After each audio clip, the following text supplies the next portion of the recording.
Pareceu que tinha mais, né, gente? Eu ainda ia mais adiante. Eu vou chamar aqui, nesse momento, vou chamar aqui a Daílze, a pastora Daniele, nossas pastoras que aniversariaram esta semana. Tem mais alguém entre nós que tem aniversariado essa semana? Amém. Nós vamos estar orando pela vida das nossas pastoras, das pastoras desta casa. Janaína está ali passando uma lembrancinha da igreja para as irmãs. Sim, nós vamos estar orando. Vou pedir à igreja que fique de pé. Aponta a tua mão para cá. Amém. Levanta aquela mão que abençoa. Já profetiza daí. Profetiza. Eu sei que quem vai fazer essa oração é o reverendo Barnabé. Ó Deus, nós te agradecemos pela dádiva da vida, por mais um ciclo que se fecha e se abre. Pai, as tuas servas estão aqui em gratidão por te servir, por te amar. E as tuas mãos estão sobre as suas vidas para que prospere, para que alongue todos os sonhos e projetos. Nós abençoamos como igreja, reconhecemos e, Senhor, faça transbordar, é o ano do transbordar em tudo aquilo que as suas filhas precisam. Nós pedimos, Senhor, para que os seus dias sejam dias de vitória, de conquista, o amor que essa igreja tem pelas pastoras. Nós desejamos a vocês duas toda a bênção do Senhor, que nunca falte a paz, serenidade, equilíbrio e domínio próprio. Nós profetizamos essas bênçãos em nome de Jesus. E a igreja diz: amém.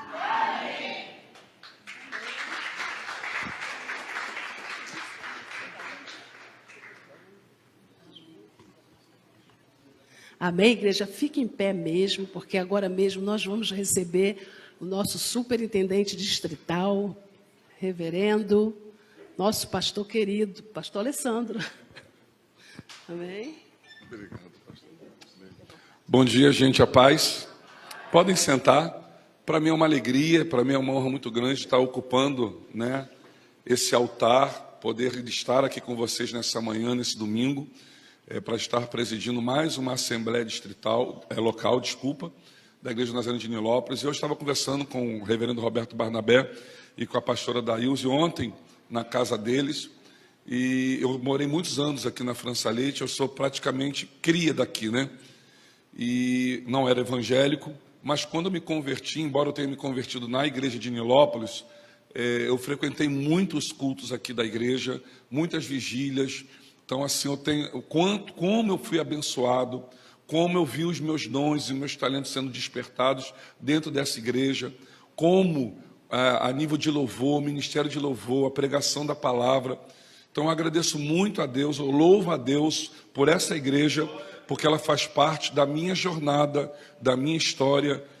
Eu ainda sou um anônimo, mas eu era mais anônimo ainda. Então, Deus me conhecia, minha família me conhecia, e foi nesse lugar aqui que Deus me deu muitas respostas com relação à minha jornada, com relação àquilo que eu estava deixando para trás e aquilo que o Senhor estava me prometendo que iria acrescentar ao longo da minha caminhada. E aqui estou, 30 anos após a minha conversão, tendo essa oportunidade, esse prazer de estar conduzindo pela primeira vez, uma assembleia local na Igreja do Nazareno de Olinda. Então, muito obrigado pela oportunidade e que nós possamos assim teremos um momento assim, não é só um tempo administrativo, mas é um culto a Deus. É o momento de nós glorificarmos a Deus. Os relatórios que serão lidos, eles são lidos por um propósito, não somente para prestação de contas, mas também para relatar, registrar, reconhecer e agradecer. O quê? Que Deus tem sido bom para com esse lugar. Deus tem sido fiel com as suas promessas. O que Ele prometeu, irmãos, para o ano de 2024, se realizou. Deus poderia fazer sozinho, mas Ele decidiu contar com você. E eu quero agradecer em nome de todo o corpo pastoral da igreja local, o trabalho de cada um de vocês. Desde a mídia, tiramos uma foto aqui, já está no Instagram da igreja, do Instagram oficial da Igreja de Olinda. Eu já compartilhei nos meus stories, então a tecnologia ela é tão boa. Então eu quero em 10 minutos compartilhar com vocês um pouco sobre a palavra fé. Então, se você puder abrir a sua Bíblia, mesmo sentados, né, embora o nosso propósito seja a leitura dos relatórios, mas eu quero deixar essa palavra para a nossa meditação nesta manhã. Atos, capítulo 1. Atos, capítulo 1. E eu quero falar sobre 4 pilares que ajudaram em muito. Existem outros. Aqui a Bíblia, a gente tem uma gama de revelações, de informações, mas eu quero trabalhar de maneira muito rápida. Os 4 pilares, ou dentre outros, esses 4 principais que sustentaram e que ajudaram muito a jornada da igreja no primeiro século, principalmente na sua formação, num momento de dificuldade, porque logo em seguida, no capítulo 7, você vê a igreja passando por uma provação, para que houvesse um crescimento, para que a igreja pudesse expandir. A igreja precisou passar por um momento difícil, por um processo, por uma luta, por uma dificuldade, mas aquilo que parecia que iria parar foi o fator que impulsionou a igreja a crescer. E é o que nós temos visto ao longo de mais de 40 anos nessa igreja, né, o Senhor impulsionando, abençoando. É Atos capítulo 1, quem escreve, né, o livro de Atos é o mesmo que escreve o Evangelho de Lucas, é um doutor, é um médico, e um homem marcado muito pelos detalhes. É um homem que, não desmerecendo os demais evangelistas, mas é uma pessoa que, ao descrever o ministério terreno de Jesus, por que ele é mais detalhista? Porque ele não teve a oportunidade que os outros tiveram de caminhar com Jesus, mas ele teve o privilégio de ter um encontro com Jesus através do Espírito Santo. Amém? Então não importa o tempo da caminhada que você tem. O importante é que nós possamos ter uma experiência profunda, marcante e transformadora com o Espírito Santo. Não importa se você tem 30 anos ou se você acabou de chegar na igreja, Deus quer te usar, Deus está te chamando para fazer parte de uma equipe, de uma família, de um propósito muito maior do que simplesmente fazer parte de uma igreja, mas você se sentir pertencendo a uma família. Pastor Carlito Paz é uma pessoa que eu tenho uma admiração, é o pastor da igreja de São José dos Campos, é uma pessoa que tem me mentoreado, me ajudado em algumas áreas, e ele fala assim: igreja não é um lugar para frequentar, mas uma família para pertencer. Então eu acho que a igreja de Olinda tem esse sentimento: não, isso aqui é a minha família.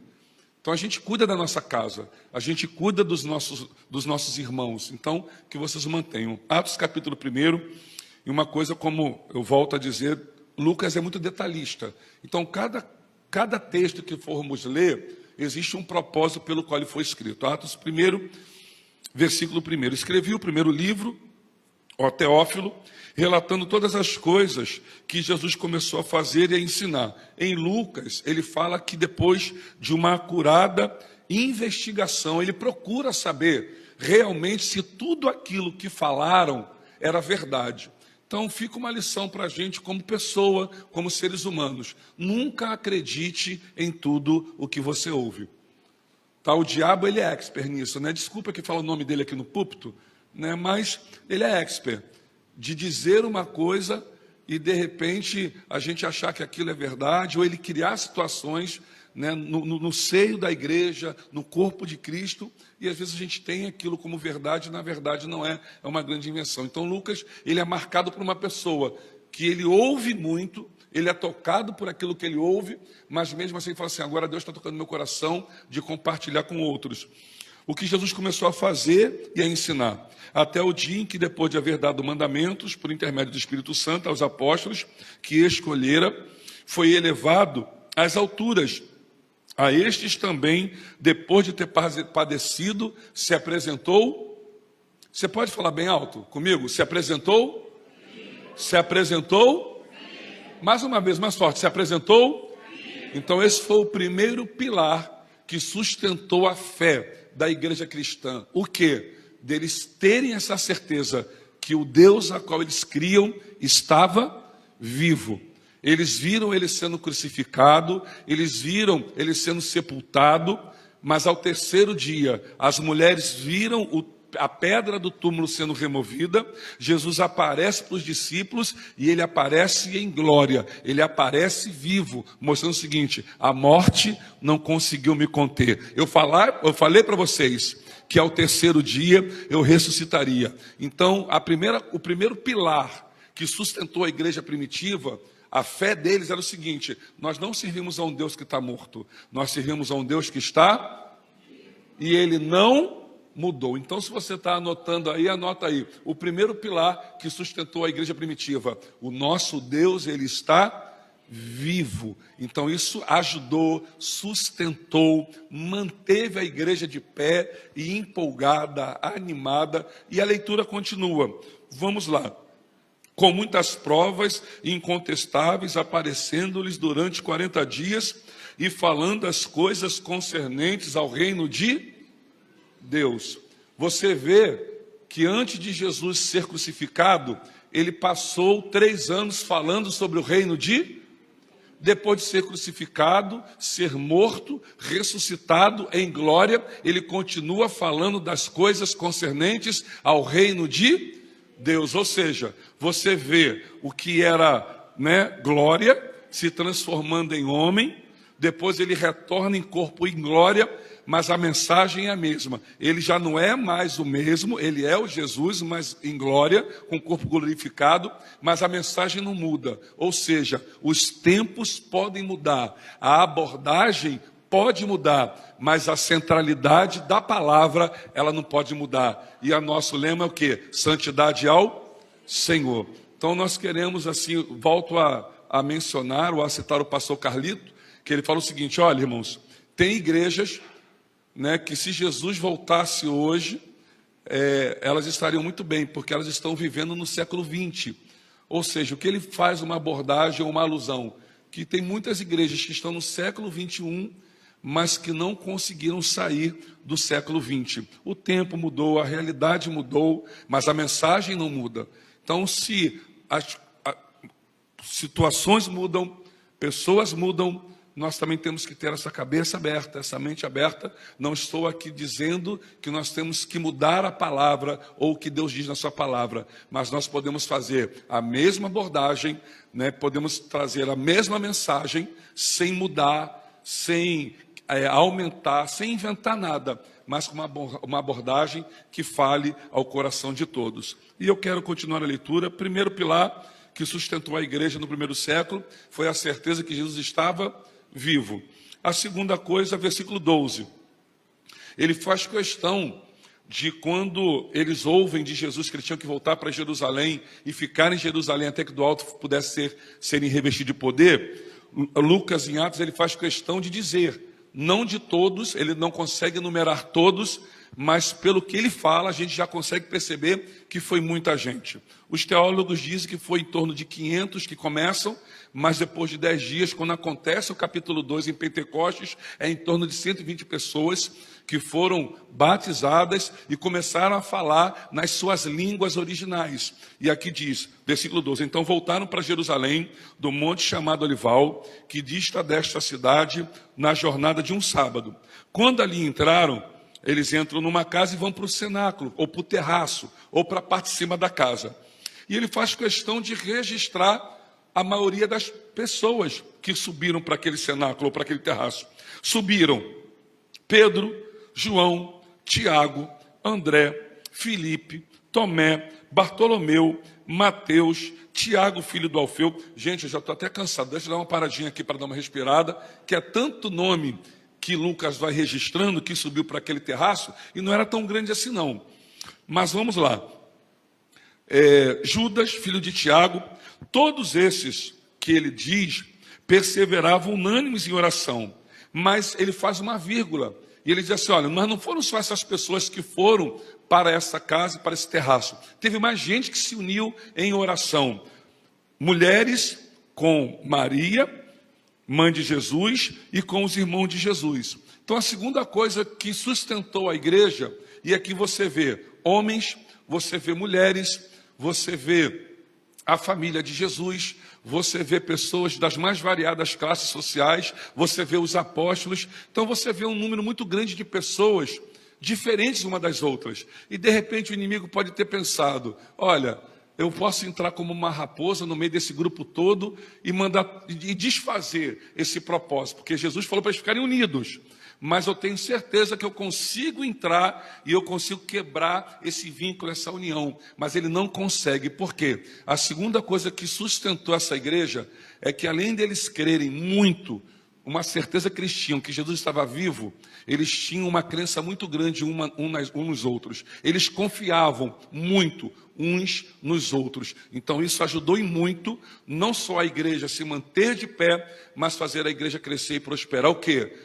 Crer, acreditar, cada dia mais uns nos outros. Então eu quero pedir a você que se olhe para o lado e fale assim: olha, eu tenho fé em você, eu acredito em você.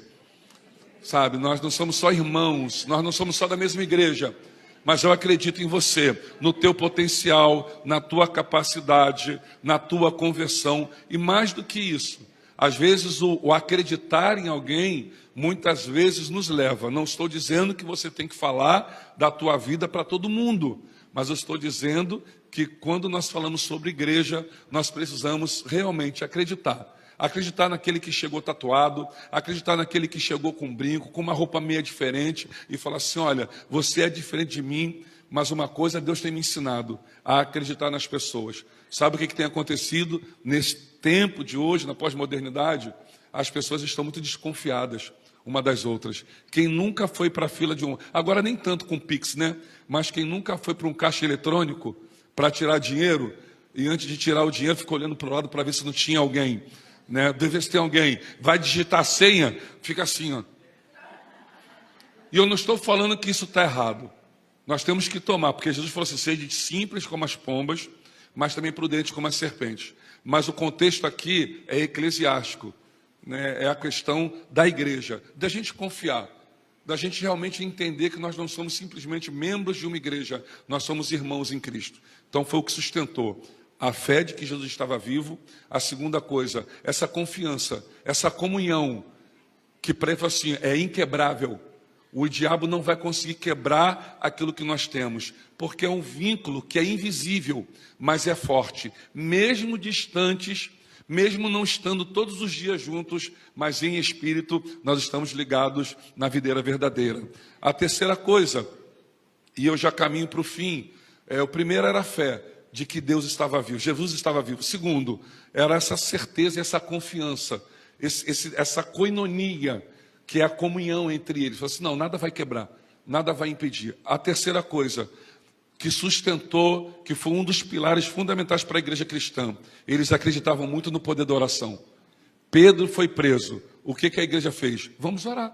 A gente não tem dinheiro para contratar advogado. Nós não temos influência, né, no governo, na gestão ou no Império Romano. Pelo contrário, né, eles nos veem com outros olhos. Então, já que a gente não tem dinheiro, já que a gente não tem influência na terra, eu acho que a gente pode e temos a certeza que a gente tem uma influência nos céus. Então, vamos nos unir e vamos orar. Por quê? Porque nós cremos no poder da oração. Então, o terceiro pilar que nos sustenta como igreja do Senhor, eu creio, nós cremos que a oração é uma ferramenta poderosa. Paulo diz isso: as nossas armas não são carnais, mas elas são espirituais. Para destruir o quê? Fortalezas. Isso fala de coisas externas, sim ou não? Fortalezas, muralhas, impedimentos que o inimigo muitas vezes ele coloca. Só que Paulo ele usa uma outra palavra, sofisma. Eu vou dar um dever de casa para vocês. Depois vocês coloquem no pai Google, no pastor Google. Conhece? Assim, depois vocês procurem assim descobrir o que significa a palavra sofisma. É um pensamento que é criado que muitas vezes não condiz com a realidade. Como assim, pastor? Dá um exemplo. Gente, quantas vezes a gente já chegou perto de um grupo que estava todo mundo junto conversando, tu chegou, de repente o grupo para de falar e vai sair, sai. Olha, não é porque você chegou não, mas a gente já estava de saída. Você, do nada, bota na tua cabeça, ou algo entra na tua cabeça assim: eles estavam bem falando de mim. Porque senão não tinha motivo para parar de falar. E de repente a conversa tinha acabado. Uma outra coisa que pode ser considerada como sofisma: do nada alguém chega, tem essa humildade e fala assim: posso falar uma coisa para você? Nessa Santa Ceia? Vamos dar um exemplo. Assim, quando eu entrei aqui nessa igreja, quando eu te vi pela primeira vez, eu não gostei de você.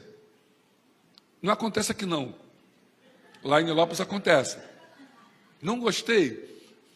Aí passa um tempo, daqui a pouco a pessoa vem e fala assim, mas convivendo, te vendo, te ouvindo, aquele sentimento inicial que eu criei, ou aquela ideia inicial, eu descobri que não tinha nada a ver, que você é uma pessoa maravilhosa. Agora, como esse sentimento, esse pensamento chega? De não gostar de alguém que você, de repente, nunca viu, ouviu por uma vez. Isso se chama sofisma. Então, a oração, ela é poderosa para jogar por terra barreiras externas, mas também para trabalhar na nossa mente e no nosso coração, para que nada que não seja de Deus possa entrar na mente e no coração. Você pode dizer amém?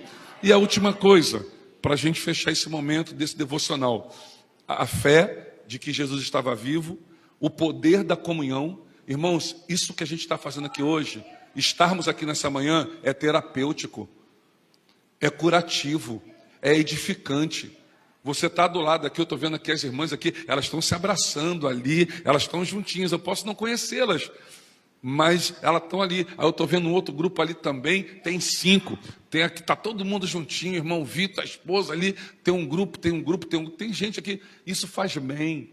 Eu estou vendo o pessoal lá na mídia, né? Normalmente são, assim, a maioria das vezes que eu vim aqui, é praticamente quase, e tem mais, mas nas vezes que eu vim, praticamente são as mesmas pessoas, eles estão ali em comunhão, estão em serviço, mas estão em comunhão, e falam assim, olha, cara, é tão bom quando eu venho aqui, eu sento do teu lado, eu saio renovado. Por quê? Porque estar aqui faz bem. E a última coisa, capítulo 9, sobre Cornélio, o capítulo 10, sobre Pedro, e a questão da conversão de Paulo. A igreja primitiva, o quarto pilar que sustentou e fortaleceu muito essa igreja. Primeiro, era a certeza que Jesus estava vivo. Segundo, era o poder da comunhão. Terceiro, o poder da oração. E quarto, eles tinham uma convicção muito grande, que Deus não deixa ninguém que se relaciona com Ele perdido, desorientado, mas pelo contrário, eles sempre acreditaram que Deus sempre vai ter uma direção certa. Deus já conhece o caminho. A única coisa que nós temos que fazer é descansar e confiar. Deus falou para Ananias, Ananias, vai na rua tal, na casa tal, bate lá, porque tem uma pessoa lá que está orando. Deus chega para Paulo e fala assim, Paulo, tu está cego, tu matou uma porção de gente, tu deve estar temeroso, porque você se sente vulnerável, mas não se sente vulnerável não, Paulo. Você pode não ver, mas aquele que tem os seus olhos como chama de fogo, vê todas as coisas. Você pode estar fragilizado, mas eu já dei ordem a um homem, e o nome dele é Ananias. Não está na Bíblia, tá? Isso aí é uma interpretação minha, né? Mas eu vou te dizer uma coisa, eu já dei ordem a um homem, o nome dele é Ananias. Quando baterem na porta, tu só pergunta o nome. Se não for Ananias, tu não abre. Mas se for Ananias, pode abrir, porque ele vai orar por você. E você vai ver o poder de Deus se manifestando. Você vai ser cheio do Espírito Santo. E você vai ver que eu te escolhi no ventre da sua mãe. Tu é um vaso escolhido. Olha para a pessoa que está do céu e diga assim, você é um vaso de Deus escolhido. Deus te escolheu, vaso. Deus te escolheu, varoa. Deus te escolheu. Deus te chamou. Deus fala com Cornélio, Cornélio, pode mandar empregados teus lá numa cidade, porque tem alguém que está lá, o nome dele é Pedro, pode chamar, porque eu estou agora também, no capítulo 10, Deus fala com Pedro, Pedro, você vai até um determinado lugar. A igreja, no primeiro século, ela acreditava, Deus é um Deus de direcionamento e de alinhamento. Igreja do Nazareno e Olinda, Deus já traçou um caminho, Deus já deu uma direção ao pastor, à pastora, à igreja, então vamos seguir, porque é um caminho que pode ter espinhos, é um caminho que podemos nos deparar com algumas batalhas, mas aquele que é maior, aquele que é grande, aquele que é poderoso, ele está na nossa frente, porque nós confiamos que ele já traçou o caminho, ele já deu direcionamento, ele já deu o tema para esse ano, e será o ano do transbordar de... Você pode aplaudir o nome do Senhor?